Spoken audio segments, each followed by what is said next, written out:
Place tout de suite à notre chronique l'hebdo africain avec notre partenaire Bakary Sambé, directeur régional du Tibuntu Institute. Aujourd'hui, coup de projecteur sur la conférence internationale de Paris, la Tijiana appelle au dialogue. Bakary Sambé, bonjour.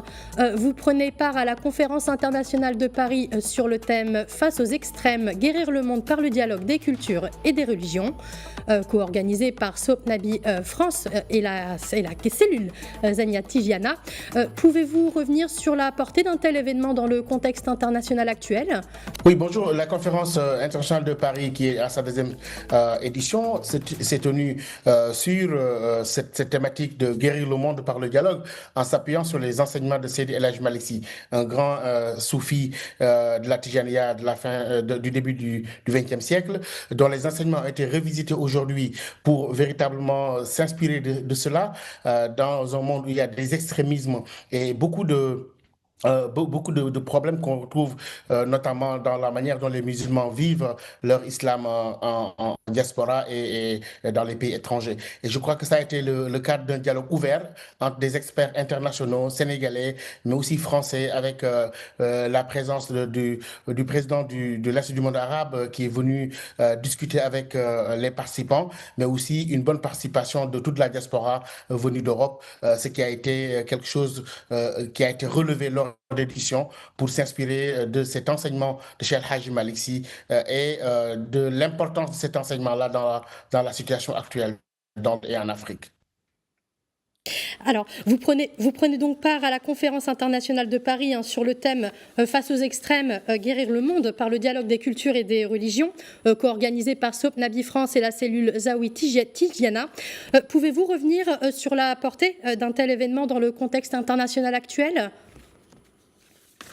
Oui, dans le contexte international actuellement, avec la montée des extrêmes, la montée des partis d'extrême droite, mais aussi le terrorisme international, l'islam est indexé et parfois par méconnaissance de la part de certaines populations, de certains pays qui ne comprennent pas le véritable essence de ce message-là. C'est pour cela qu'il a été important de s'appuyer sur les enseignements du soufisme, de la confrérie Tijaniya, mais notamment des enseignements de Seydi El Hadji Malick Sy qui a toujours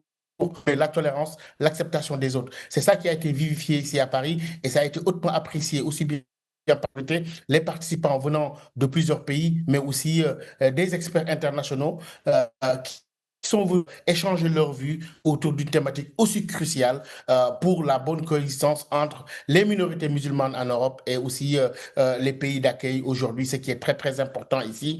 au regard de la pertinence d'une telle thématique pour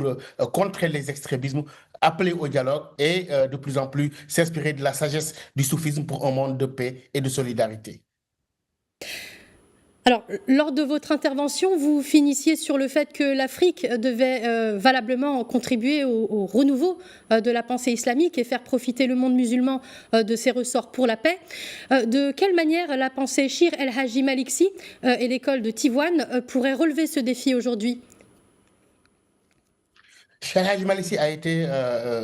une personnalité incontournable de la pensée religieuse au Sénégal, mais aussi d'un message de paix. Grâce à son travail, à ce que j'appelle l'islamisation décentralisée, grâce aussi à ses enseignements, le fait de multiplier ses écoles, ses zawiyas sur toute l'étendue du territoire, avec un enseignement soufi, inspirateur d'un message de paix, je pense que ça a été très important pour nous de souligner ça ici, mais aussi confronter différentes vues autour de cette pensée-là, de la part d'experts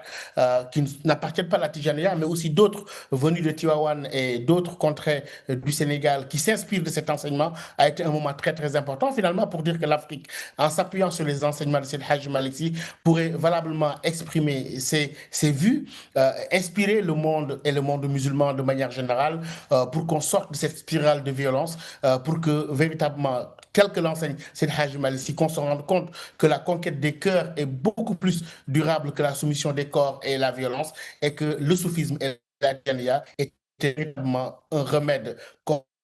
ces mouvements aujourd'hui qui s'appellent extrémisme, qui s'appellent violence, qui s'appelle et que l'Afrique, sur ce point de vue-là, avait un message à faire passer à travers le monde et au-delà aussi de la Tijaniya seulement, à travers ses discours, à travers ses échanges de la part d'experts, mais aussi des élèves de la Tijaniya, tel que l'espace nous a été offert par Sopnabi France et la Zawiya Tijaniya ici à Paris.